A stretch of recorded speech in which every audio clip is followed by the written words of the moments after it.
Halo semua, kembali bersama saya Guntur Romli di kanal YouTube Genbi dalam acara Buka-Bukaan.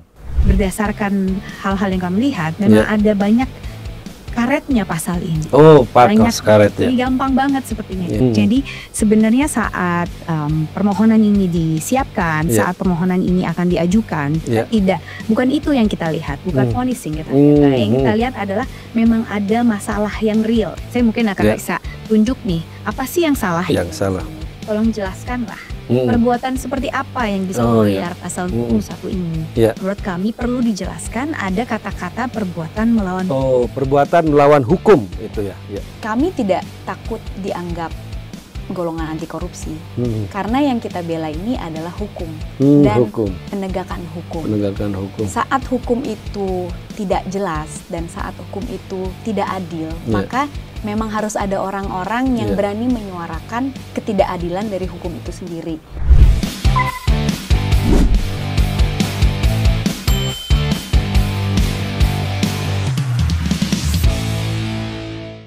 Pada kesempatan ini saya ingin mengajak Anda mengulas suatu tema yang mungkin menjadi pertanyaan di sebagian besar masyarakat kita, yaitu terkait uji materi ke Mahkamah Konstitusi yang diajukan oleh Sekjen PDI Perjuangan Mas Hasto Kristianto terkait pasal 21 Obstruction of Justice atau perintangan penyidikan.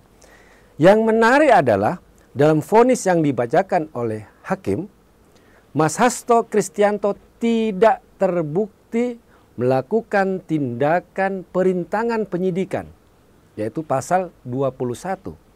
Tapi mengapa Mas Hasto mengajukan uji materi pasal 21 ke Mahkamah Konstitusi? Apa alasan dibalik uji materi tersebut? Nah, untuk membahas persoalan itu, saya ingin mengajak Anda berbincang dengan salah satu kuasa hukum pemohon, kuasa hukumnya Mas Hasto Kristianto, yaitu Mbak Anissa Ismail.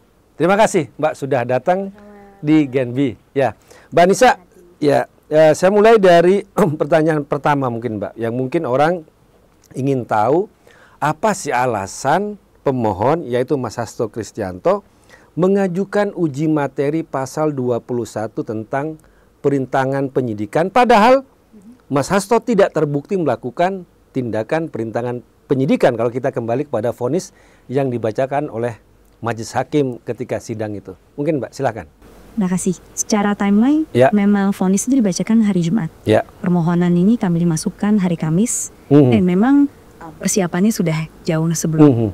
Dari situ tanpa berpikir sebenarnya, tanpa mempertimbangkan apa sih vonis majelis hakim, karena masalahnya itu bukan di vonis itu, karena permasalahannya adalah secara faktual. Pak Hasto ini kan sudah ditetapkan sebagai tersangka, dia sudah didakwa melanggar pasal 21, beliau juga sudah ditahan dengan menggunakan unsur pasal 21 surat perintah penahanan beliau adalah sehubungan dengan pasal ini.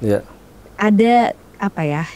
Berdasarkan hal-hal yang kami lihat, memang ada banyak karetnya pasal ini. Banyak karet ya. Ini gampang banget sepertinya ditafsirkan oleh penyelidik dan penyidik sehingga bisa mengaitkan fakta ke Pak Hasto, sehingga kemudian beliau pun didakwa menggunakan pasal ini. Jadi sebenarnya saat permohonan ini disiapkan, saat permohonan ini akan diajukan, bukan itu yang kita lihat, bukan vonis yang kita lihat. Yang kita lihat adalah memang ada masalah yang real. Ada masalah di pasal 21 yang disebutkan tadi seperti pasal karet yang bisa disalahgunakan oleh penyidik dan penyelidik di situ, Mbak ya.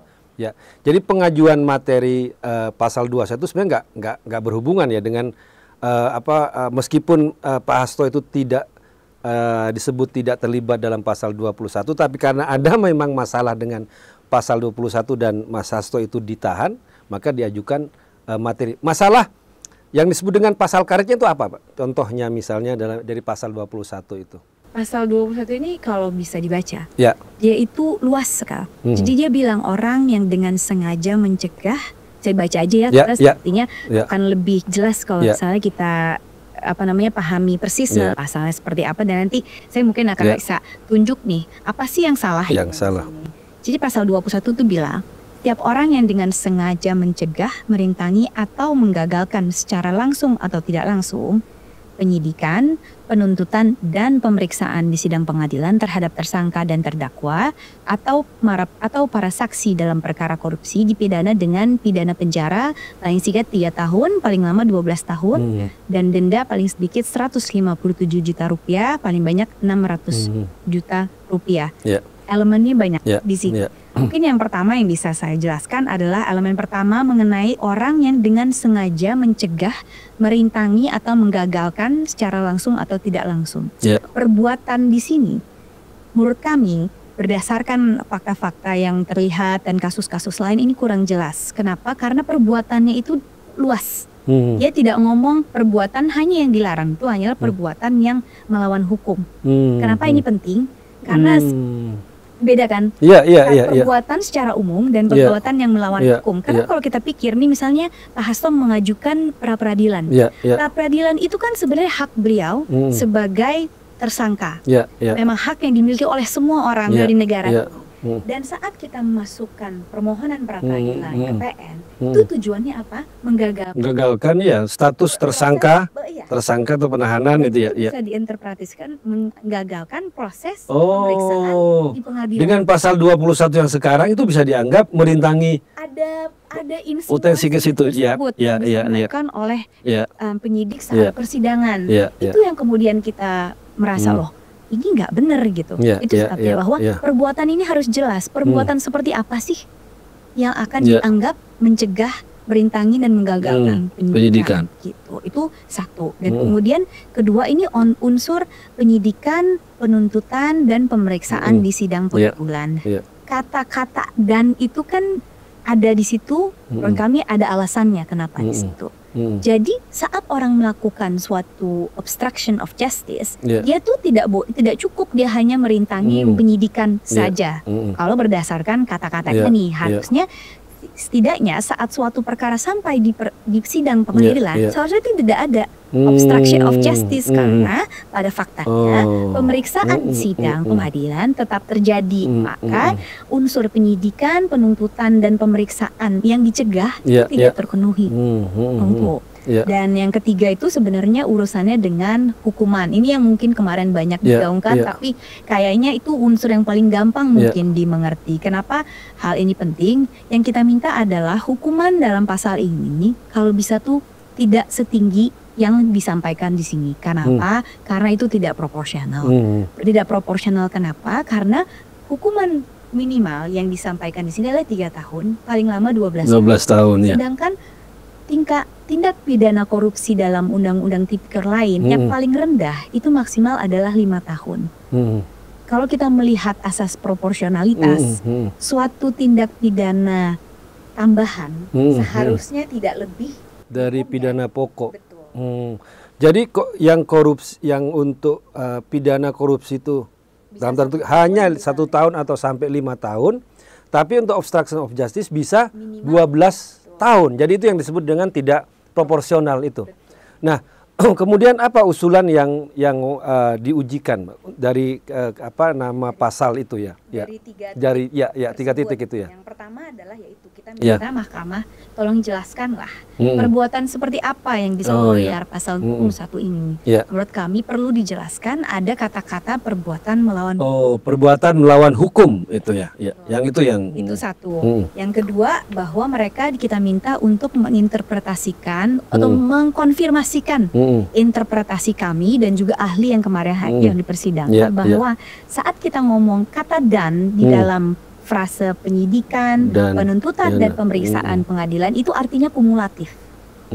Bahwa si tindakan yang dilakukan hanya akan dianggap menghalang-halangi peradilan saat dia gagal dan berhasil menghalang-halangi penyidikan, penuntutan dan pemeriksaan. Sekaligus. Jadi 3 proses itu sekaligus yang dimaksud. Betul. Jadi tidak hanya misalnya hanya dalam proses penyidikannya saja, tapi satu kesatuan itu maksudnya situ, ya Mbak ya. Karena kata-katanya yang dipilih oleh para perumus undang-undang tipikor adalah seperti itu. Kalau hanya minta konfirmasi aja dari majelis bahwa memang inilah artinya yang seharusnya dari pasal 21.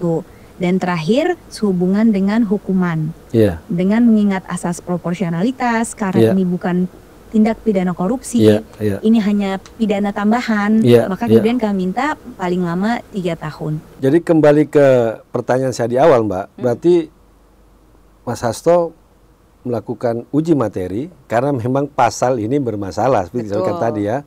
Pasal karet, perbuatan tidak jelaskan, maksudnya perbuatan apa, orang yang bisa mengajukan pra peradilan bisa dianggap merintangi penyidikan, tapi harus ada perbuatan melawan hukum, itu yang dimaksud. Kemudian proses tindakannya itu harus akumulatif, pemeriksaan, penyidikan dan persidangan ya. Itu juga harus satu kesatuan. Terus yang ketiga hukuman yang juga proporsional. Nah, cuma ini kan gini, Mbak. Yang muncul di media ini kan Hasto Kristianto minta hukuman obstruction of justice menjadi 3 tahun. Nah, ini yang muncul di media. Nah, Mbak gimana cara untuk menyampaikan itu ke publik itu loh? Susah juga. bahwa bukan itu tujuannya, benar memang bukan tujuannya, bukan itu, tapi mungkin karena memang angka adalah sesuatu yang mudah untuk dicerna oleh orang. Penjelasan saya aja tadi cukup lama dan memang bukan sesuatu yang mudah untuk dicerna. Mungkin saat orang melihat ini, oh angka paling mudah gitu, tapi sebenarnya kan ada ada perdebatan akademik di balik ini, ada omongan yang memang serius dengan pasal ini. Jadi saat orang bilang seperti itu, ya mungkin kita bilang, yuk duduk pelan-pelan, kita baca satu-satu. Apa sih, jangan hanya lihat headline lah, kita lihatlah permohonannya itu seperti apa, alasannya seperti apa, mungkin memang perlu diskusi seperti ini. Betul. Jadi nggak hanya yang muncul soal minta hukuman dikurangi atau apapun ya. Tapi yang jelas, yang sangat berbahaya seperti disampaikan Mbak tadi, bahwa pasal 21 itu adalah bisa menjadi pasal karet yang bisa hantam kromo kalau istilahnya orang Jawa, perbuatan nggak jelas. Nah, dan juga yang terjadi kepada Mas Hasto itu kan, bahkan dia ditersangkakan dengan pasal 21 itu untuk perbuatan kan waktu masih belum pemeriksaan belum mungkin bisa Mbak jelaskan itu, dia masih dalam tahap penyelidikan itu kan, bukan penyidikan itu. Ada 2 sih, satu yang memang saat penyelidikan. Jadi yang pertama itu dugaan yang didugakan kepada beliau ada 2 hal. Satu di November 8 Januari 2020 diduga Pak Hasto memerintahkan Harun Masiku melalui Nur Hasan untuk merendam telepon genggam. Itu diadakan 8 Januari 2020 sebelum memang penyidikan terhadap Harun Masiku ya? Iya, Harun Masiku, sprindiknya sebelum sprindiknya itu kalau nggak salah sehari tanggal 9 Januari, betul. Itu dan memang sudah di acknowledge lah oleh majelis bahwa hal tersebut tidak dikonfirmasi oleh majelis di persidangan di PN Pusat, bahwa pasal 21 itu tidak mencakup proses penyelidikan. Dan satu lagi ada 2, bahwa perintah kepada Kusnadi yang katanya harus disuruh untuk menenggelamkan telepon genggam itu sekitar Juni 2024 saat beliau diperiksa oleh KPK, dipanggil, tapi kemudian Kusnadi disuruh menunggu di luar dan dititipkan katanya teleponnya, dan kemudian ada perintah katanya harus disuruh untuk merendam handphone gitu. Dengan pasal 21 yang sekarang saja yang pasal karet, Mas Hasto yang masih dalam proses penyelidikan pun bisa ditersangkakan dengan pasal 21. Betul, tidak hanya ditersangkakan, didakwa pula. Dan dianggap oleh penuntut umum, JPU, bahwa hal itu terbukti. Makanya kemudian mereka minta hukuman yang tinggi, 7 tahun, 7,5 tahun. Itu kan memang itu sepertinya yang diincarkan, bahwa dakwaan pasal 21 ini memiliki potensi pidana yang lebih tinggi daripada dakwaan kedua yang didakwakan kepada Pak Hasto. Pertimbangan lain apa yang selain itu potensi menjadi pasal karet, kemudian juga pengalaman yang dialami oleh Mas Hasto ketika ditersangkakan didakwa dengan pasal 21? Pertimbangan lain dalam uji materi itu apa? Bukan hanya potensi sih. Bukan hanya potensi. Itu menurut saya memang real bahwa real itu terjadi ya. Memang sudah terjadi karena terjadi, kan pasal 21 ini bukan pertama kalinya disangkakan dan didakwakan ke orang. Kami sudah melihat berbagai putusan pengadilan. Ada mungkin yang kami sampaikan ke Mahkamah Konstitusi itu ada sekitar 5 atau 6 perkara yang melibatkan berbagai macam orang di berbagai macam pengadilan. Dan kami melihat bahwa ada ketidakkonsistenan di situ. Ada hal-hal tertentu yang kemudian dianggap tidak melanggar pasal 21, padahal sebenarnya di perkara lain saat faktanya sama, tapi dianggap melanggar pasal 21. Itu yang sudah kami sampaikan. Boleh disebut siapa aja Pak kira-kira selain Mas Hasto yang menjadi korban pasal 21? Korban. Ada pengacara namanya Panatap Ambarita, dia Pengadilan Negeri Padang. Dia di situ menyuruh memerintahkan kliennya saat dipanggil oleh kejaksaan, dia menyuruh kliennya ini tunggu saja di mobil. Tidak usah dulu, mari saya datang untuk berbicara dulu dengan kejaksaan untuk mempelajari kemudian berkas perkaranya. Itu satu. Dan dituduh obstruction of justice. Dan itu obstruction of justice. Memang ada faktualnya tuh menarik memang. Ada satu lagi Pak Kwe Switiang namanya. Dia di PN Pusat. Dia itu dibilang menyuruh pegawai untuk memindahkan dokumen. Jadi ada perkara korupsi. Kemudian dia bilang ke pegawainya, tolong dipindahkan dokumen-dokumen sehubungan dengan ini karena ada kekhawatiran kalau penyidik KPK menyita dokumen nanti ada mengganggu operasional dari perusahaan. Nah itu kemudian dia didakwa juga dengan pasal 21, dijatuhkan pidana penjara 5 tahun. Gitu. Kemudian meskipun akhirnya di Mahkamah Agung dikurangilah putusan tersebut.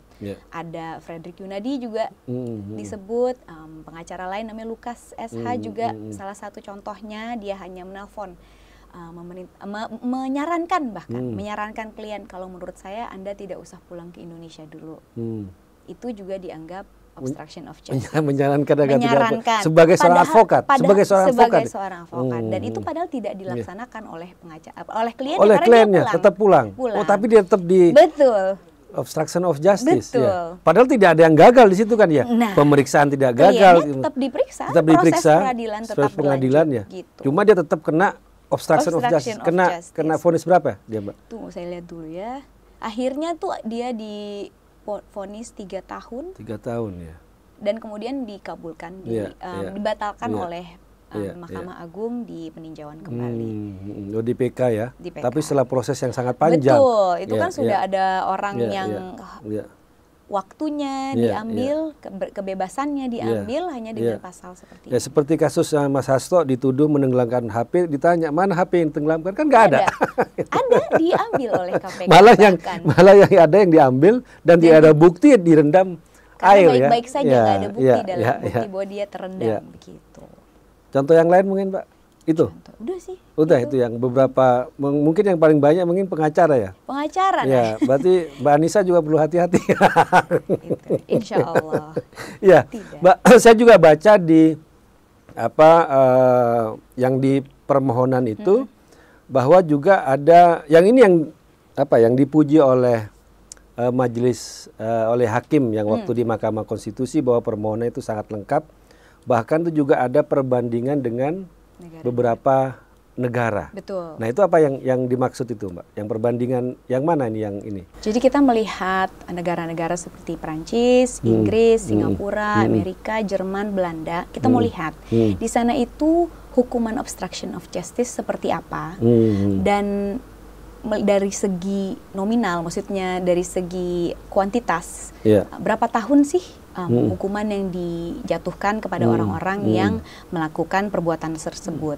Dan harus kami garis bawahi bahwa di negara-negara lain menghalang-halangi tindak pidana itu tidak masuk dalam menghalang-halangi tindak pidana korupsi itu tidak ada suatu pengecualian di sana. Menghalang-halangi penyidikan secara umum yang ada. Jadi intinya kejahatan korupsi itu dianggap ya sebagai kejahatan biasa, maka menghalang-halangi penyidikan terhadap tindak pidana korupsi juga diperlakukan sama seperti tindak pidana lainnya. Dan kebanyakan dari sana itu dia merujuk bahkan. Jadi dia lihat nih potensi kejahatan yang yang dilindungi atau dicegah itu apa. Kalau misalnya, saya ambil contoh misalnya dari Jerman, dia tuh persis perbuatan yang dilarang itu menghalang-halangi penuntutan.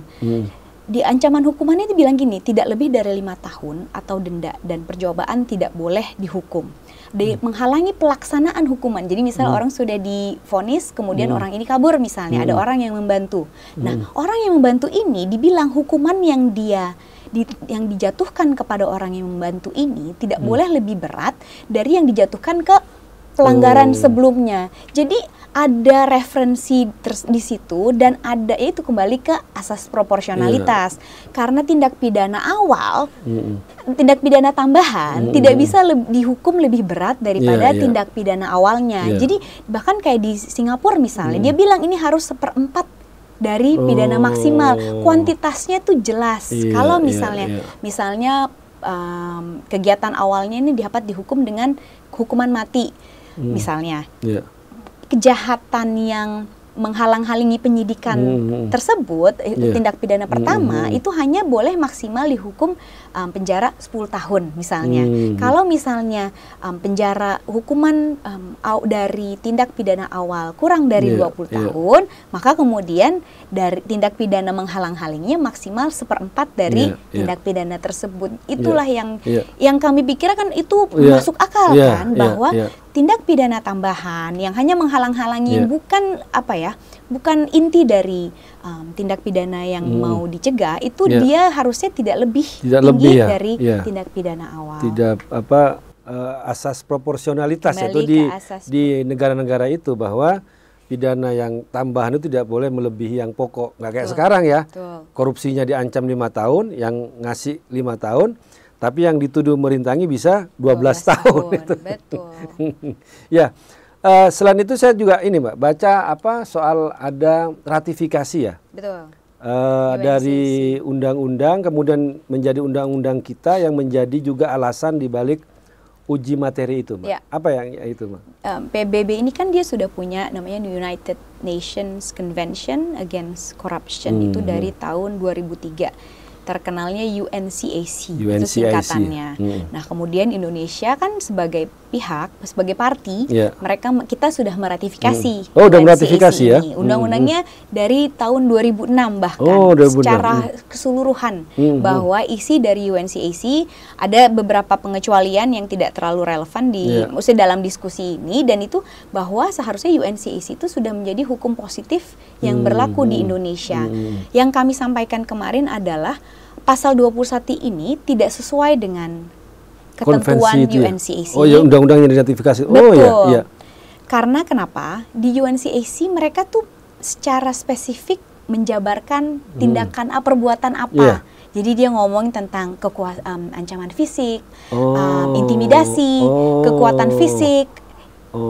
Ada perbuatan yang dijabarkan fisik, dalam UNCAC dan juga pedoman dari UNCAC, perbuatan seperti apa yang bisa masuk ke dalam obstruction of justice. Itulah yang kemudian kami gunakan sebagai sebagai acuan. UNCAC seperti ini seharusnya sudah dijelaskanlah di pasal 21 dengan menggunakan istilah-istilah yang digunakan di UNCAC. Karena di pasal 21 perbuatan itu sangat umum ya. Dia hanya bilang melakukan dengan sengaja perbuatan. Nah, di UNCAC itu dijelaskan bahwa itu harus ada ancaman, jenis perbuatannya fisik, seperti apa. Use of physical force, berarti kan dia menggunakan kekuatan fisik.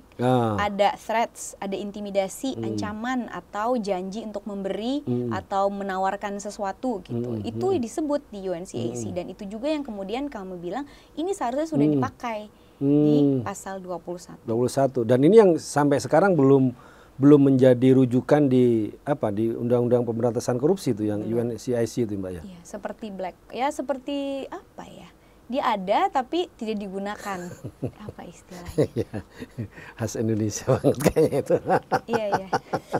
Ya, mestinya kan ya saya baca juga komennya Pak Wamen itu ya, di permohonan itu. Prof. Edi Hiarits ya. Kan seharusnya undang-undang Tipikor tahun berapa Mbak? 99 ya? 99 dan kemudian diperbaiki tahun 2002. Nah sementara undang-undang yang ratifikasi itu tahun 2006. Mestinya kata dia tuh harus mengacu kepada yang 2006. Nah ini yang sekarang tidak terjadi itu ya. Mungkin lebih mudah menggunakan yang lain. Yang lama. Yang lama. Bukan lebih mudah mungkin, bisa digunakan seenaknya. Ya, itu maksudnya. Ya, karena dengan kata perbuatan yang sangat umum, maka bisa tergantung penyelidik atau penyidik menafsirkan apa perbuatan, karena undang-undangnya sendiri kan tidak jelas itu, Mbak. Betul. Nah, dalam uji materi yang dimaksud, yang dimohonkan kepada Mahkamah Konstitusi, apa yang menjadi usulan dari pasal atau apa misalnya minta kalimat ini diganti atau hanya tafsir ini diperjelas atau usulan apa itu, Mbak? Kita tidak meminta majelis untuk menghapus. Menghapus itu paling penting. Tidak. Kami hanya minta majelis untuk memberikan tafsir konstitusional terhadap pasal 21. Mengadres 3 isu yang tadi saya sebut di awal. Jadi pertama yaitu kita tambahkan frasa secara melawan hukum untuk menjelaskan perbuatan melawan hukum. Kata perbuatan tidak ada sebenarnya. Tidak ada. Setiap orang yang dengan sengaja secara melawan hukum. Secara melawan hukum. Jadi nggak ada perbuatan lagi, secara melawan hukum. Emang sebelumnya juga nggak ada. Secara melawan hukum itu ditambahkan di situ. Dan kemudian kedua kita tambahkan lagi bentuk-bentuk kegiatan yang bisa dianggap melawan hukum, yaitu dengan menggunakan referensi UNCAC tadi, melalui penggunaan kekerasan fisik, ancaman, intimidasi, intervensi, atau janji untuk memberikan keuntungan. Dan terakhir sehubungan dengan hukuman pidana itu maksimal penjara paling lama 3 tahun. 3 tahun, karena untuk proporsionalitas tadi ya. Betul. Jadi dia tidak boleh tinggi dari pidana pokok ancamannya itu yaitu 5 tahun. Jadi itu yang diminta. Satu lagi terakhir bahwa konfirmasi mengenai penggunaan kata dan yang tadi saya sebut sehubungan dengan penyidikan, penuntutan dan pemeriksaan. Kita minta majelis tolong dipastikan, dikonfirmasikan kepada kami kata dan itu ada dan memiliki arti kumulatif bahwa tindakan yang melanggar pasal ini adalah tindakan yang mencegah, merintangi dan menggagalkan di semua tahap penyidikan, penuntutan dan pemeriksaan di pengadilan. Tidak hanya di dalam satu proses tapi 3 proses sekaligus tadi itu ya. Jadi itu yang menjadi permohonan dari Mas Hasto Kristianto. Pertama, tentu saja dia tidak minta pasalnya tidak dihapus ya kan. Dan minta itu diperjelas agar tidak ada celah penyalahgunaan kewenangan yang terjadi seperti contoh-contoh tadi beberapa bahkan itu yang dari advokat, kemudian juga artinya itu menyesuaikan atau mengadopsi apa istilahnya dari UNCIC, mengacu kepada UNCIC yang sudah kita ratifikasi. Kemudian ancaman hukumnya harus proporsional ya kan, 3 tahun karena ancaman korupsinya aja itu kan 5 tahun. Jangan sampai misalnya contoh Mbak ya, saya melakukan korupsi, naudzubillah ya. Tapi kemudian saya katakanlah punya teman, saya hanya minta teman saya menghilangkan alat bukti, saya dihukum 5 tahun, teman saya yang nggak nyuri apa-apa hanya katakanlah nyuri bukti, dia bisa 12 tahun. Kan gitu, kira-kira kan gitu. Persis. Itu juga yang kami sampaikan ke majelis. Betapa kurang logis. Kurang logis faktanya kalau itu ada di kejadian biasa. Ya, Mbak, ada satu pertanyaan klarifikasi ya ini kan.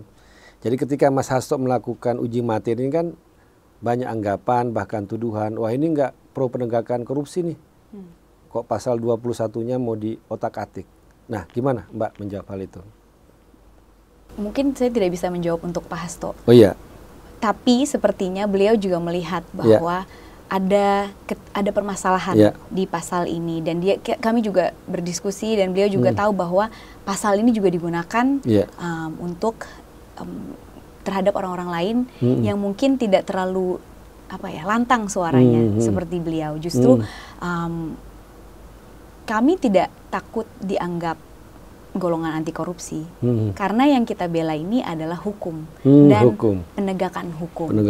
Saat hukum itu tidak jelas dan saat hukum itu tidak adil, maka memang harus ada orang-orang yang berani menyuarakan ketidakadilan dari hukum itu sendiri. Itu sih. Jadi kalau orang mau bicara macam-macam, ya silahkan kita tunjukkan saja pada faktanya seperti ini. Biarkan mereka nanti membuat penilaian sendiri, mungkin tidak langsung tercerahkan di saat ini, tapi mungkin di saat ke depan, saat mungkin itu terjadi misalnya ke dirinya sendiri atau keluarganya, mungkin baru saat itu pikiran-pikirannya akan lebih jelas bahwa memang yang dilakukan ini bukan kita anti pemberantasan korupsi nih. Kita pro hukum dan pro penegakan hukum yang adil. Yang adil itu. Jadi kalau saya juga ngelihat kan sebenarnya Mas Hasto kan nggak punya kepentingan pribadi ya. Apalagi kan dengan vonis dia nggak terbukti dengan pasal 21 dan kita pro dengan pemberantasan korupsi, tapi hukumnya yang jelas itu Mbak ya. Jangan sampai menjadi pasal karet, menjadi celah untuk sewenang-wenang gitu. Oke, terima kasih Mbak Anissa atas penjelasannya. Sama-sama. Pada hari ini. Semoga tidak bosan untuk kembali lagi di Gen B. Ya, demikian perbincangan kita dengan Mbak Anissa Ismail terkait uji materi pasal 21 yang diajukan oleh Sekjen PDI Perjuangan Mas Hasto Kristianto. Kita kembali pada kesempatan yang lain. Terima kasih.